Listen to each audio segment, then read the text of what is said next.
बच्चे होते हैं किसी भी क्वेश्चंस को ईगो में ले जाते हैं। जैसे कि मान लो कि कोई भी क्वेश्चन आया, वो सोच लेते हैं कि नहीं, इस क्वेश्चन को आएगा कैसे नहीं, मुझे इसको करूँगा मैं। और कभी कभी हो जाता है कि 4 मिनट या 5 मिनट तक उसी क्वेश्चन में लगे रहते हैं, उसका आंसर नहीं आता है। और अगर 4-5 मिनट बाद भी उसका आंसर आ जाता है तो कोई मतलब नहीं होता है, क्योंकि 5 मिनट में जहाँ आप 5 क्वेश्चन कर सकते थे,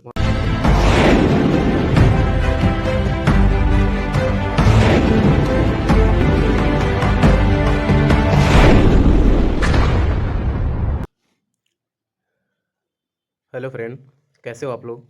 welcome to back my channel math by Veer. तो नया साल 2026 कमिंग सून हो चुका है। आप सभी को हैप्पी न्यू ईयर की हार्दिक शुभकामनाएं। तो गवर्नमेंट एग्ज़ाम क्रैक 2026 नया साल है, और काफ़ी सारे स्टूडेंट्स हैं वो कमेंट में पूछते हैं कि कैसे एग्ज़ाम्स की तैयारी करें, क्या प्रिपरेशंस रहे।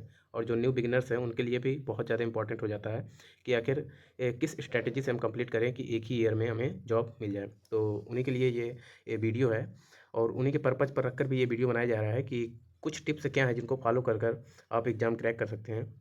तो तो कुछ टिप्स हैं जिन्हें हम बताते हैं कि आखिर गवर्नमेंट एग्ज़ाम कैसे क्रैक किया जा सकता है सिर्फ 1 ईयर में।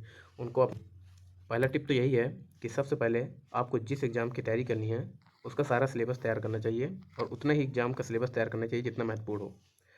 बाकी की कोई भी चीज़ आपको ज़बरदस्ती की नहीं पढ़नी है। सिलेबस तो बहुत सारा होता है, इतना कोई कंप्लीट नहीं कर पाता है।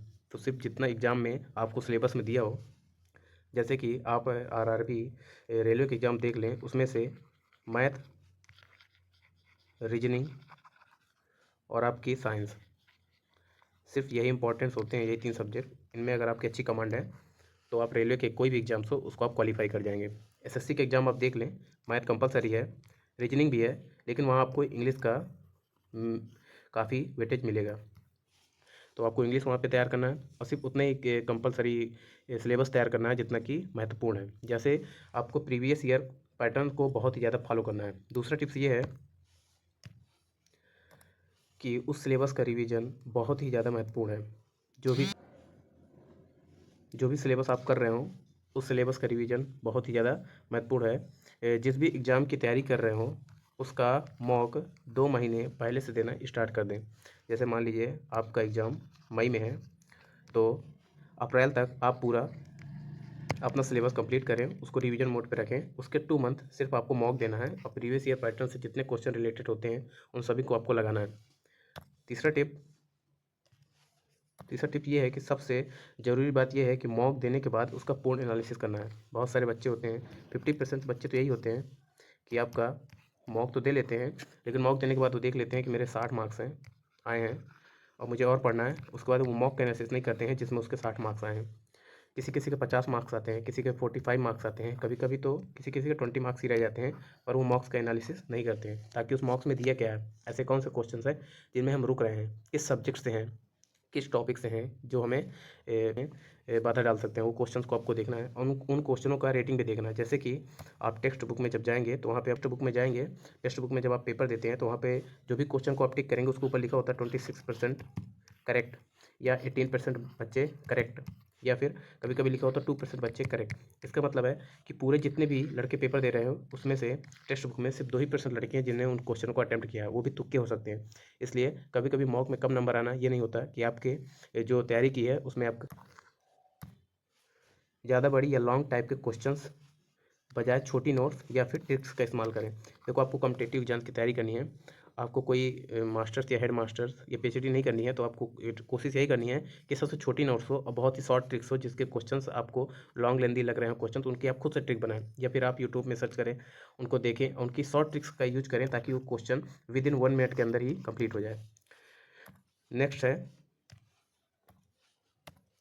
आपको मॉक देते टाइम वॉच टाइम पास में ज़रूर रखना है। जैसे इस टाइप की कोई वॉच टाइम हो जो आपको सामने दिखती रहे कि हम कितने स्पीड में कर रहे हैं, हमारा हर एक क्वेश्चन से पर एवरेज कितना हो रहा है, और ख़ुद पे कॉन्फिडेंस रखना है, कभी भी डिमोटिवेट नहीं होना है। नंबर्स के थ्रू हमेशा मॉक देते रहना है, अपना कंप्लीट एनालिसिस करना है, और हर दिन जो भी पढ़ना है एकदम बना के रखना है कि आज मुझे इतना कंप्लीट करना है, तो इतना कंप्लीट करना ही है। यहाँ पे वॉच टाइम आपको सामने रखना है। नेक्स्ट है कि मॉक देते टाइम समय का बहुत ही ज़्यादा उपयोग करो, किसी भी प्रश्न में अनावश्यक समय खराब ना करो। बहुत सारे बच्चे होते हैं किसी भी क्वेश्चंस को ईगो में ले जाते हैं। जैसे कि मान लो कि कोई भी क्वेश्चंस आया, वो सोच लेते हैं कि नहीं, इस क्वेश्चन को आएगा कैसे नहीं, मुझे इसको करूँगा मैं। और कभी कभी हो जाता है कि 4 मिनट या 5 मिनट तक उसी क्वेश्चन में लगे रहते हैं, उसका आंसर नहीं आता है। और अगर 4-5 मिनट बाद भी उसका आंसर आ जाता है तो कोई मतलब नहीं होता है, क्योंकि 5 मिनट में जहाँ आप 5 क्वेश्चन कर सकते थे, वहाँ पे सिर्फ आपने 1 क्वेश्चन किया। किसकी वजह से? आपके ईगो की वजह से। इसलिए ईगो को साइड में रखना है। कोशिश यही करनी है कि कितने कम मिनट्स में हम कितने क्वेश्चंस कर पाते हैं।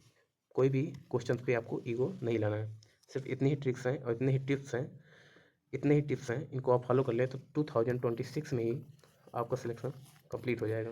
तो बाकी मैथ की जो भी क्वेश्चंस होते हैं वो मैं अपने चैनल पे मैथ बाय वीर में सारे क्वेश्चंस कराता हूँ, जो एग्जाम रिलेटेड क्वेश्चंस होते हैं। आप इस चैनल को सब्सक्राइब कर सकते हैं, और जितने भी एग्जाम ओरिएंटेड क्वेश्चंस होते हैं मैं इसमें सभी के सभी क्वेश्चंस कराता हूँ।